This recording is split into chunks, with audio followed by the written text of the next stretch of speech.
the love story in The Shape of Water for me is all about innocence and honesty. If there's an honesty that happens with no hidden agendas, no ill intentions, nothing but pure. It's purity between Eliza and the fish man that I get to play, and not a word spoken. You know, with no verbal dialogue. It's a heart connection that happens on film. So there's something very pure about that, not polluted with words.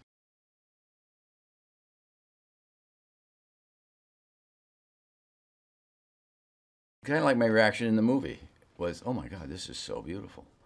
And I went around. I was looking around your butt and your shoulder. It was pretty cool. It was pretty amazing. And that's when you thought, wow, this movie could be really interesting.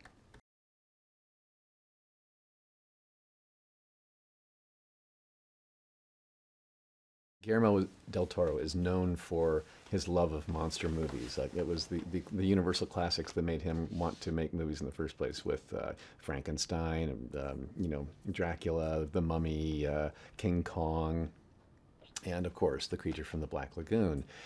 So him putting he's said before that I'll always have a monster on my call sheets.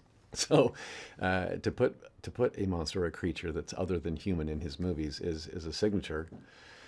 But he gives those monsters human characteristics and human issues to work through, which offers us an escape.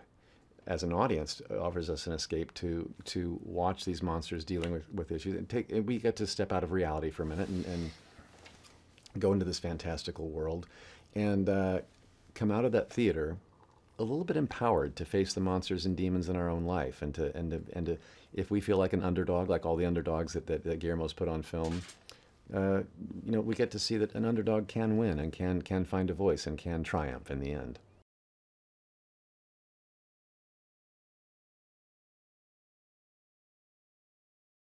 He also saw humanity in all of these creatures that he loved from when he was a child, and that's what he's put into his versions of these folks. I mean, he made the audience understand that they have an intellect and they have a heart, and he did it without using words and without having them become a person. So it's pretty great, and he does it through Sally Hawkins. It's her response to the creature that makes you understand that she sees something in them that we better look for.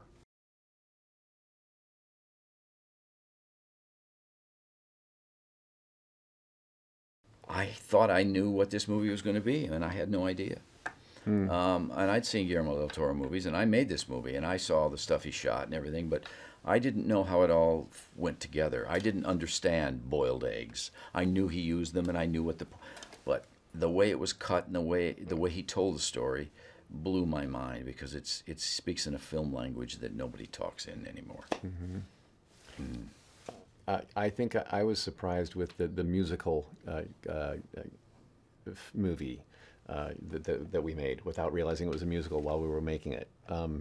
Perhaps, and of course there was a dance number in it for Sally and I that took us off to a fantastical fantasy moment, but the rest of the movie had so anyone could break out into song and dance at any time. I guess I wasn't a part of that talk and that ideology going into it, but the soundtrack that came with it as well, and the way the movie was cut together, it had a very foreign film, like a French film feeling to it, which I love.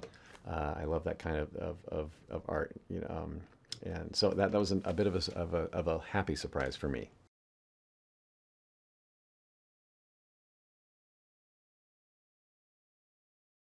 The music, for me, was definitely a mood setter, or a contrast of what we were watching, something that might be a little dark and it might have a whimsical musical note going over it. So it kind of like might take your emotions and confuse them for a minute before you find resolve. It was a beautiful way of helping push story along, I thought. Well, Alexander Desplat, when he talked about making this, writing the score for this, and he said I didn't do it on purpose. When I went back and looked at the melodies that I'd written, they do this, like a wave. And he said it can't be drama. It has to. Well, I mean, that's the job of a composer, to find the heart of the film and help it. And it never gets in the way. It's absolutely beautiful.